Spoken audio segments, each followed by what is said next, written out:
दोस्तों नमस्कार। आप देख रहे हैं भोजपुरी स्टार न्यूज़ और भोजपुरी स्टार न्यूज़ में आपका स्वागत है। तो आज बहुत दिन बाद खेसारी लाल यादव जी का गाना आया है, कम से कम 10-15 दिन बाद, जो दरदिया सॉन्ग बेब म्यूजिक से रिलीज हुआ है। बहुत अच्छा सॉन्ग है। अगर आप नहीं सुने हैं तो उस सॉन्ग को जाकर सुनिए। बेब म्यूजिक चैनल पर रिलीज हुआ है, जिसका 50 मिलियन सब्सक्राइबर है। और कुछ खास आपको अपडेट देने वाले हैं, जो कम से कम 10 दिन बाद खेसारी लाल यादव जी का नया गाना आया है। और ये नहीं आता था गाना।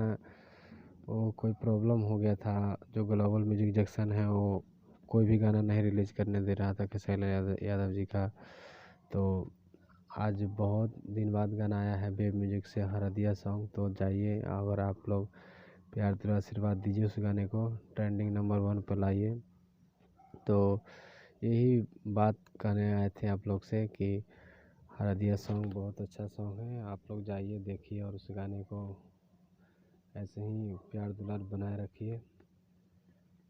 नमस्कार। और देखिए, ये अखिलेश बाबा का इंस्टाग्राम आईडी है, क्या लिखे